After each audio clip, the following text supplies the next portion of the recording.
efficiency and competitiveness. I'm joined today by our spokesperson on social protection and social transformation, Dr. Angela Brown-Burke, Member of Parliament. I'm also joined by our spokesperson on trade and global logistics, Member of Parliament, Anthony Hilton. I must also apologize for the absence of our spokesperson on local government and democratic reform, Natalie Nita Garvey, Member of Parliament. We have called this press conference today in light of an Auditor General's report that has produced scandalous findings about the government's management of hurricane relief funds that were donated by generous Jamaicans. The contents of the report is very outrageous, and we believe it deserves the full attention of the Jamaican people. Of $1.44 billion donated to the government of Jamaica to support the relief efforts across the island in wake of Hurricane Melissa, the Auditor General found that 88% of that was unspent as at the end of February 2026, which implies that only $26 million of that $1.44 billion was directed towards relief efforts. That is unacceptable. We will expose the governance failure behind this, and we will demand that there be a clear plan of action presented to the Jamaican people with respect to how the remainder of the hurricane relief funds will be spent. We will also be examining the administration of the roofs program, which has been a dismal management. It has been a failure by all accounts, and we will explore that as well. The logistics of the relief efforts has also been poorly managed, and our spokesperson on logistics will speak to that. I will come back at the end of the press conference and I will talk about the financial mismanagement and the poor governance framework that has enabled the underspent of the donations that have been received by the government of Jamaica. But at this time, ladies and gentlemen, I'll hand over to our spokesperson on social protection and social transformation, Dr. Angela Brown-Burke. Thank you.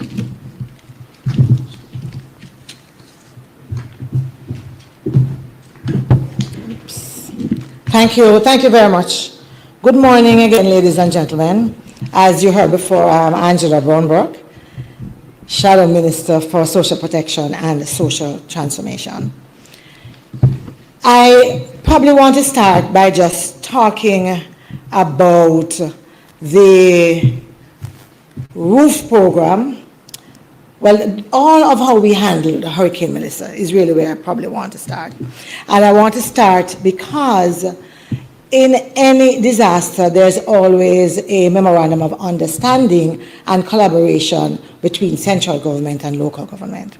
This time around, it was noticeably absent. And we saw that showing up in so many different ways. And in fact, a lot of even the challenges that we're having now is also because there is that absence. So if we start by saying that there was no MOU between ODPEM and the Ministry of Labour and Social Security. If we also start by saying that with the collaboration that was taking place, there was nothing that was documented. No roles and responsibilities of the different agencies were identified. And if we start in chaos, we must end in chaos. And so today, I want to speak to you on behalf of thousands of Jamaicans who are still living under tarpaulins, catching with friends, boxing boat, as we say in Jamaica. 7 months after a Category 5 hurricane devastated Western Jamaica. In the wake of that storm, Jamaicans at home and abroad gave generously, donating, as Senator Tomlinson has said, $1.44 billion to support survivors. More than half a year later, that generosity has not reached the ground. less than 2% has been spent. And as the AG reported that, we have to look around us and look at the people who are still waiting on that support. You might very well say that assessments are still being done and that victims are receiving benefits from other sources. But hold a second, we'll get there. The scope of the need is staggering. I don't know how many of us remember that in December last year, Red Cross actually estimated that there were 156,000 homes that were damaged and approximately 90,000 families who were directly affected. What this means is that all donations and all funds that would have been received would probably still not have been fully enough. There would be a gap. And that is why what has happened with the 1.44 billion sitting there with no plan is such a wicked act. These funds were intended to deliver shelter and to help hurricane victims. Instead, what do we have? Nothing but utter chaos. So the Auditor General's review has uncovered catastrophic deficiencies in governance, oversight, and accountability. The damning results: millions in funds and materials cannot be independently verified, and our most vulnerable citizens remain completely unprotected. The government roofs program, I want to talk about this a little bit. It was always intended to be the major vehicle through which hope would have been given to Jamaicans. The minister at a press conference, I think it was about 3 weeks ago, informed Jamaicans that 114,000 household assessments had been completed. That would be 73%. That optimistic, sanitized account does not match what persons are telling us on the ground. That's not what they're reporting. So let's look at the assessment so far. First of all, there's an acknowledgement that not everyone has yet been verified. And so the question is, for those who have not been assessed, what is the process? How do they make sure that their name is on a list to be assessed? And if it's not there, what is that fair, transparent system for them to get on that list so that they can be assessed? That's the first gap that we find. And I think any gap anywhere in this system is a problem based on where we are and how devastating Melissa was. So that's the first thing. Then let's look at those who have been assessed. The first thing we would say is that any system of assessment, any process by which individuals are going to be assessed needs to be fair, and it needs to be transparent, and there needs to be criteria, criteria-based. And some of us might think that there is some criteria, yes, because there is the major damage, the minor damage, and the total damage. However, we need to make sure that when persons are in fact assessed, that they are put in the category that they belong, that whatever errors there might be, human errors, that they are caught and that they are actually resolved. So let me tell you what I really mean by that, and I'll give you a real example. So let's look at what this looks like on the ground. Consider Miss X in Hanover. She was assessed. She was told that she qualified for a grant. Yet when she went to the parish office, she realized that they had misidentified her community. Yes? And therefore, she is now in limbo. We have Master Joe. His telephone number when he went to the office, his telephone number was entered incorrectly. A payment showed up in the system as processed, only to later disappear entirely. And we have heard the stories of individuals who spend their last little dollar to go to the office to get information and still can't even find their name on the file. Now, these are not isolated incidents. This is state-sponsored frustration. And something has to be done about it. We believe that it is important for whatever system that is being devised by the government to have those opportunities for individuals to query, for individuals to make sure that they are on the list, for individuals to actually even respond to assumptions. So we all know how Jamaican families are. Because my sister came and applied for a grant doesn't mean that we live in the same household, although it's the same big yard. Because I have my own little thing with my family right there. My sister, who lives right beside me, is in her own house with her own family. So when the minister says, and we all agree, that if you benefited once, you shouldn't benefit twice, we all agree with that.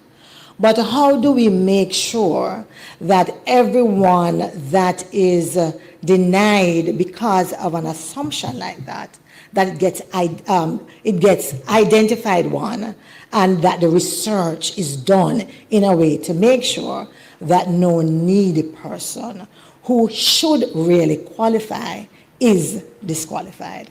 These are some of the issues that we have on the ground. Then some communities are called clusters. And there's a whole bunch of clusters that, as of yet, the government hasn't found a way to deal with. And we don't hear anybody talking about that.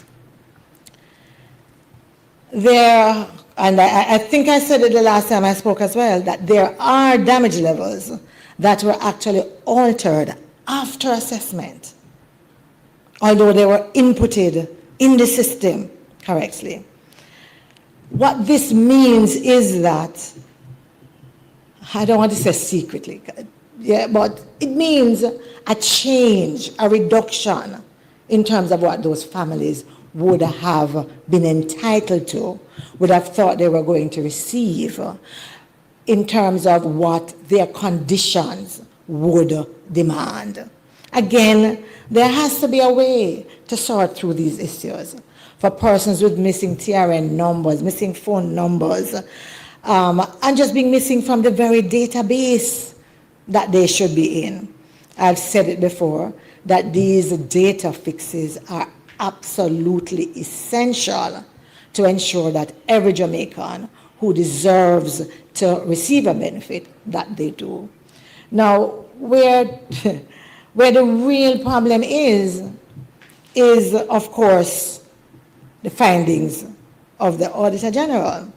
And probably the most shocking ones of this is that out of the 421 roofs reportedly repaired, the Auditor General could not independently verify not a single one to the required standard. Not even one. Just let that sink in and figure what that means. But in addition to that, there are no formal completion reports. There's no evidence that materials costing 167.3 million were actually delivered to or used for the intended beneficiaries.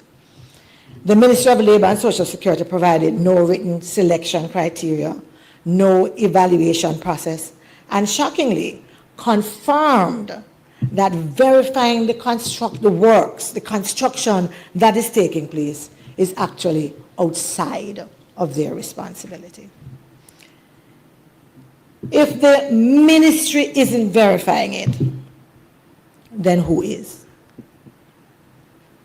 Right now, absolutely no one is accountable for ensuring that the right families receive the right support. You know, Our members of parliament warned early that this program lacked accountability at the design stage. We have been saying that.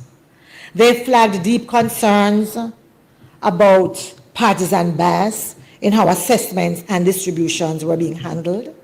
And today, based on the Auditor General's findings, they seem to corroborate a procedural failure so systemic that leaves the door wide open for exactly the kind of manipulation we were talking about. And in the meantime, families are exposed to the elements. Children's education is being interrupted. The mental and emotional strain must be awesome. I can't even imagine what that is like. Delays and lack of transparency are eroding public trust and severely undermining future donor confidence. Now, we talk about these issues not because we want to damage the reputation of Jamaica, not because we want to ensure that in the future it's more difficult for us as a country to receive donations. No, that's not why we do it. We do it because we understand the sacrifice that many made to make these donations. We also understand the need that exists and the fact that these individuals who are in need, for whom these funds were sent, have not been able to achieve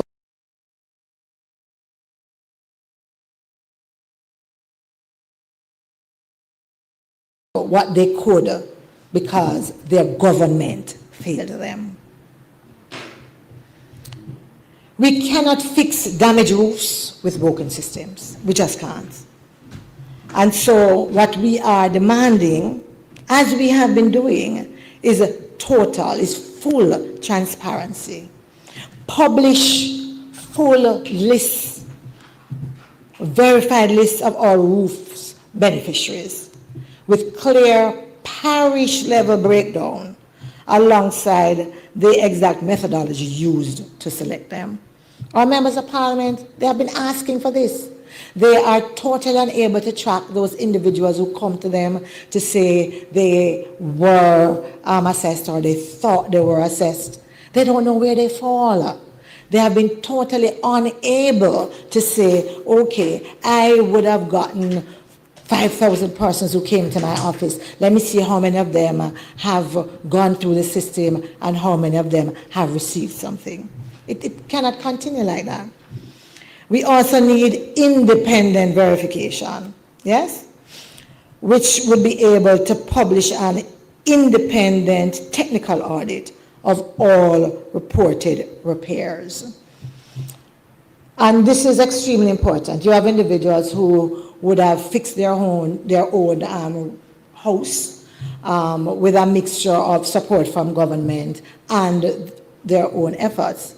But yet, when they check at the parish office, it says that it was done by JDF, for example. Yeah, we have to sort out these things. Individuals who would have gotten a grant from TEF. I don't know how many persons remember that. We agreed with the minister when he said that if you have received from one program, you should not get from another. We agree.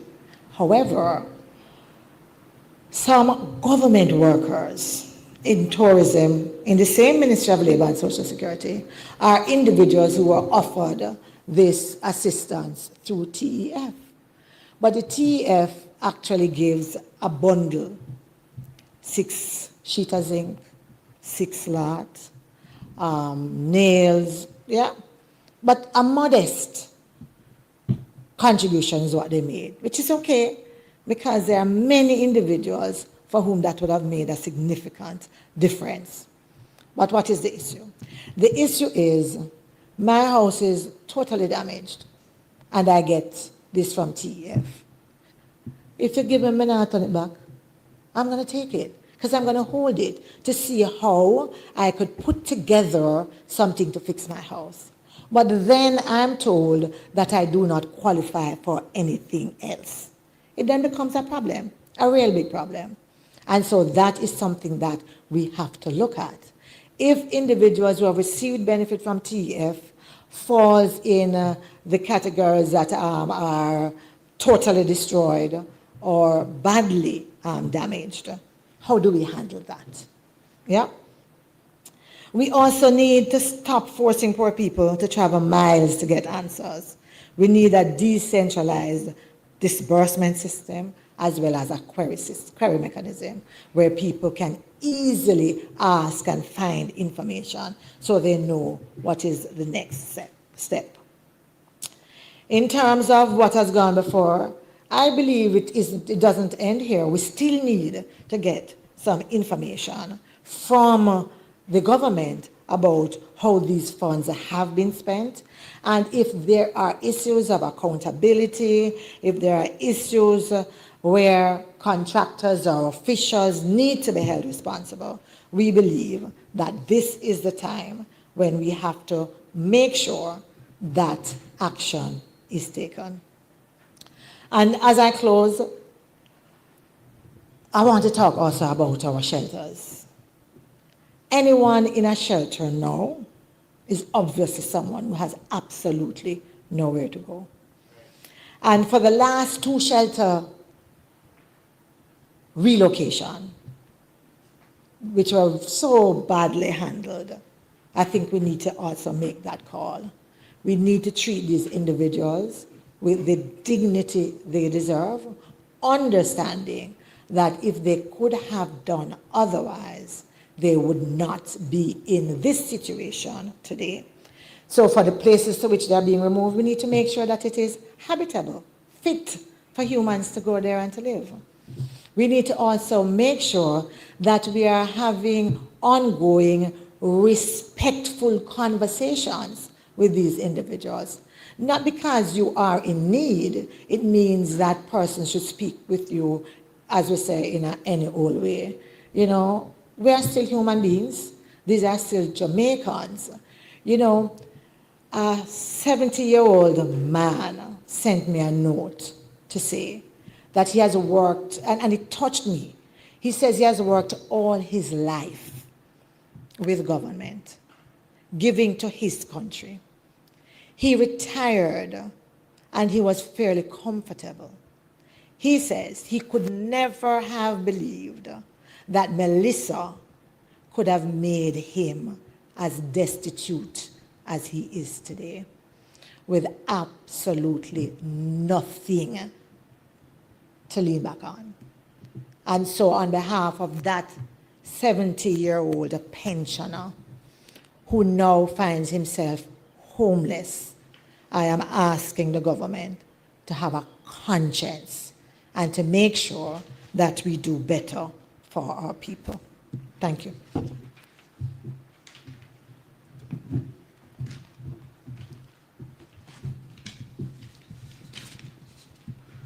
Ladies and gentlemen of the media, members in the audience and those online, you will hear more of the systemic problems and the issues that we are faced with in the aftermath of Hurricane Melissa, and really the shambolic state of the response from the government. So while much attention is rightly focused on the financial management failures identified by the Auditor General, there is a parallel crisis unfolding in Jamaica's ports, warehouses, and cargo facilities that has received far too little scrutiny. That is, the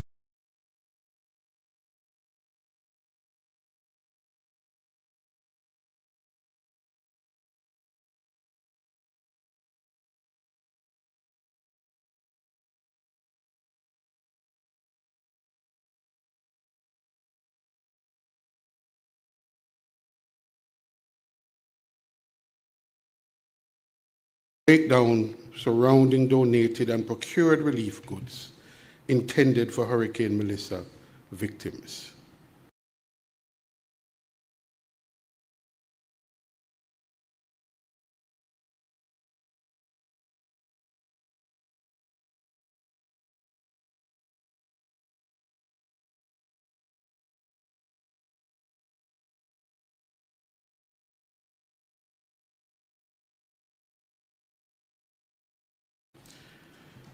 individuals, community groups,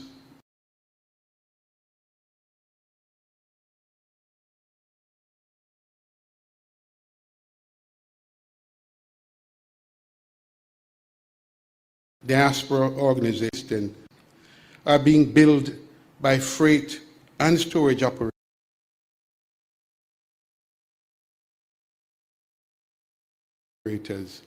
for delays caused by governmental inaction.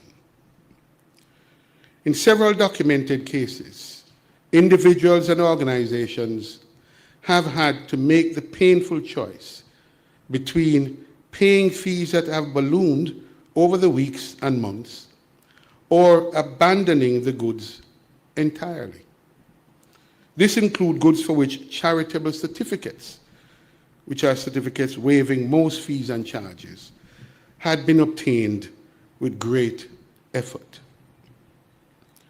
Neither outcome is acceptable.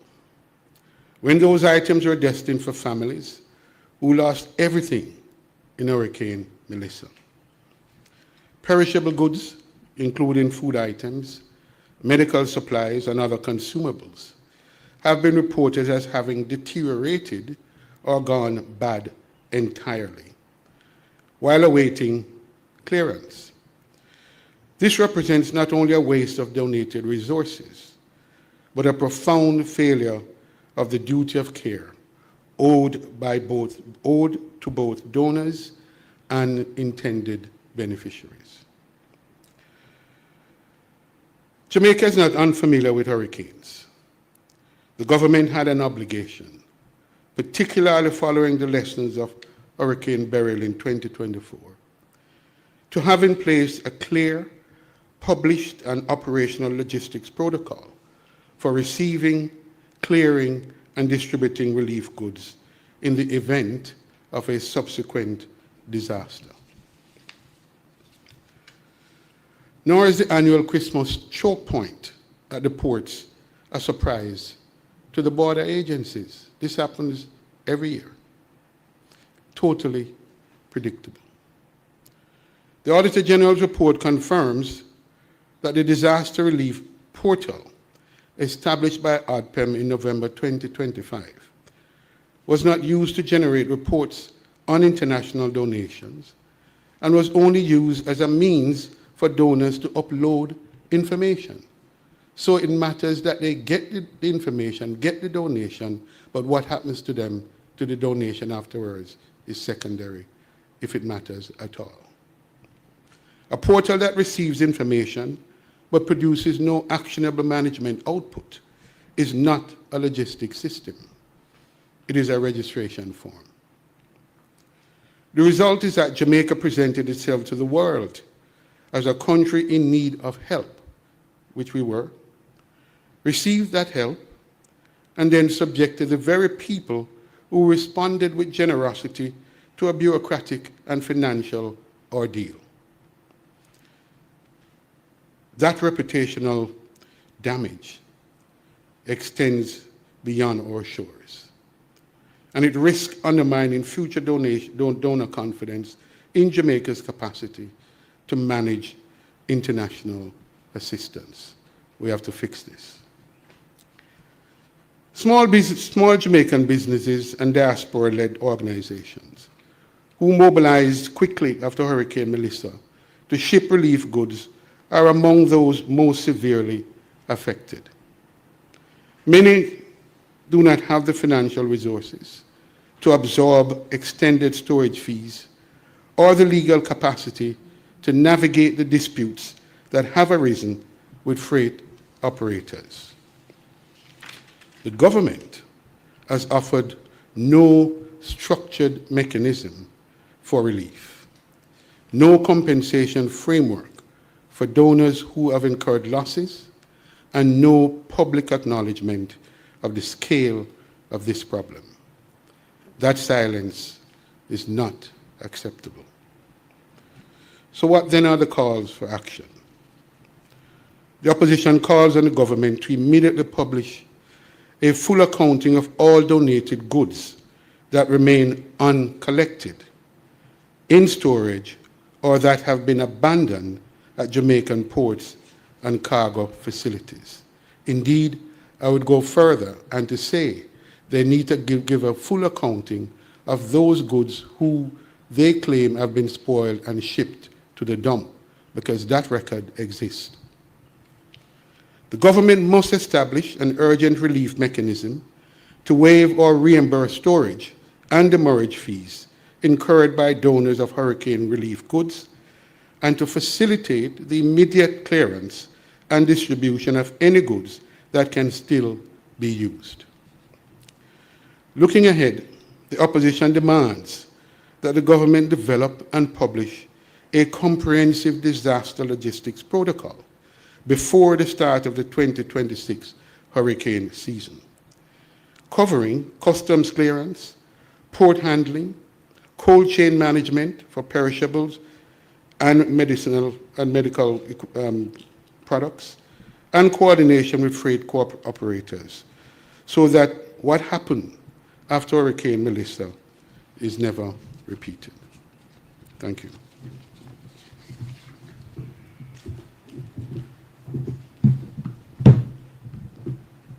The Auditor General's report highlighted significant weaknesses in financial management,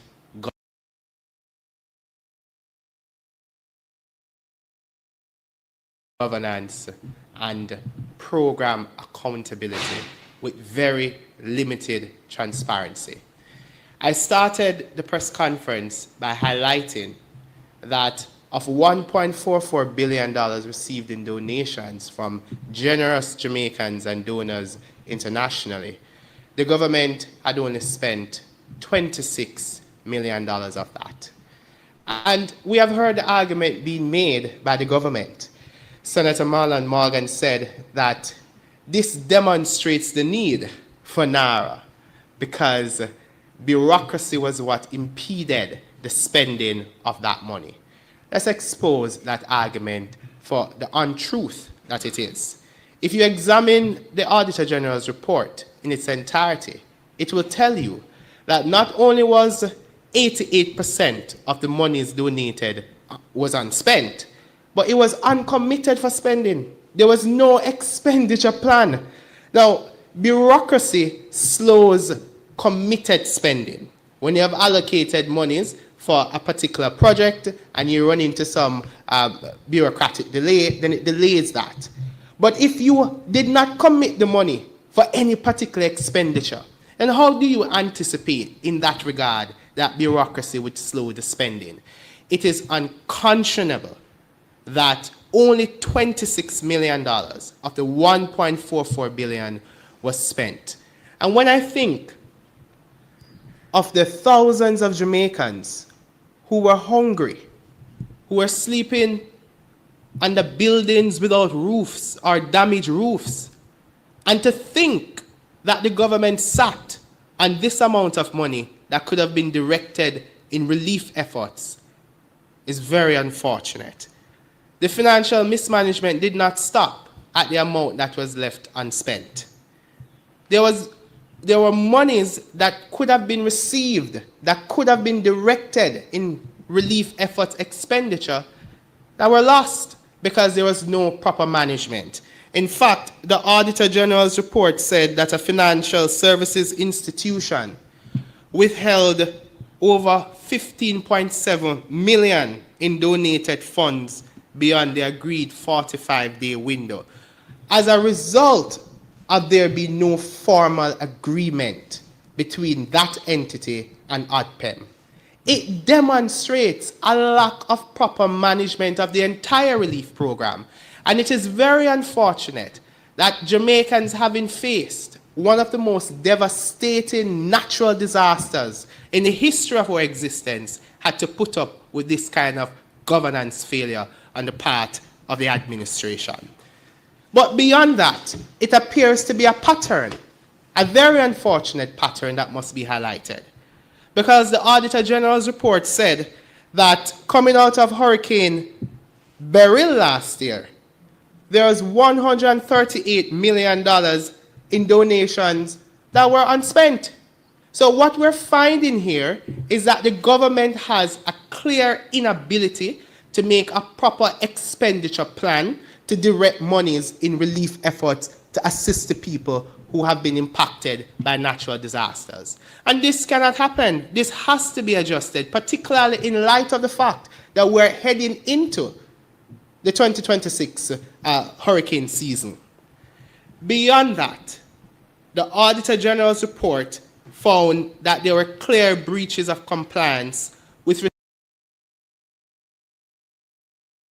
respect to the National Disaster Fund.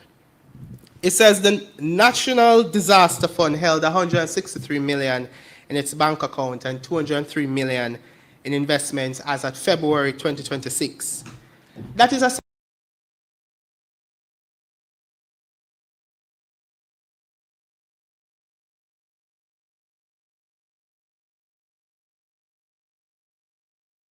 substantial portion of public resources outside of the proper statutory oversight. In fact, the Auditor General identified 3 material areas of non-compliance with the Disaster Risk Management Act. The NDF has not been audited as a standalone fund for 5 consecutive years. And there were no annual reports and no statements of account presented. And there wasn't a dedicated bank account to maintain the funds directed from donations for the purposes of relief distribution and recovery. This is clearly problematic.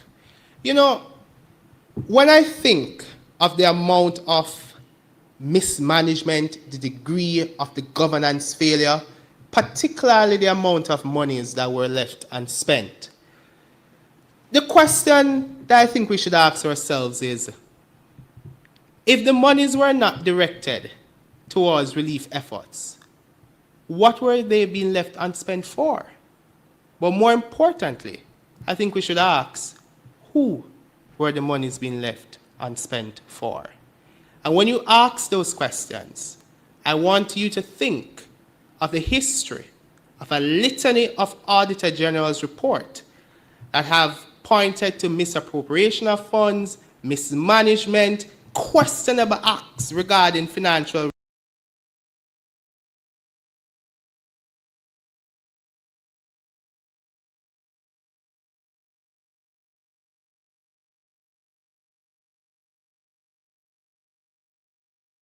statements of account for auditing. This must be made public so that the Jamaican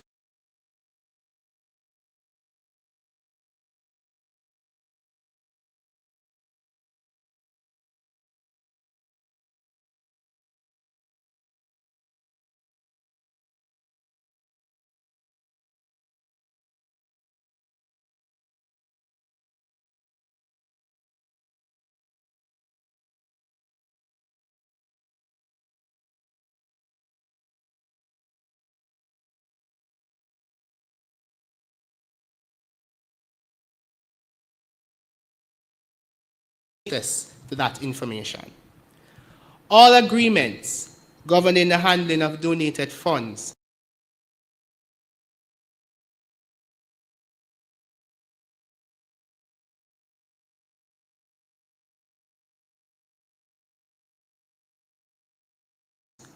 in the immediate days after the passage of the hurricane. It was mostly donors because the government's response was lethargic, was suboptimal, was fragmented, and ineffective. It was the donors who came to the rescue of the Jamaican people. And the opposition says to you, we stand fully behind the work that you have done. We stand fully behind the Auditor General's report.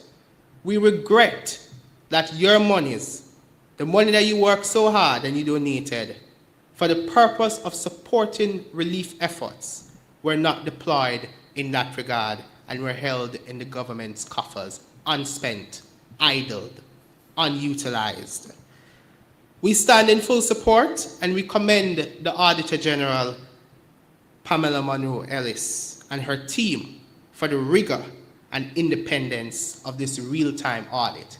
And what it demonstrates is the need for real-time audit in NARA. That's what it demonstrates. Recall, when NARA was being passed, one of the challenges, one of the lack of clear risk management functions that the opposition highlighted was that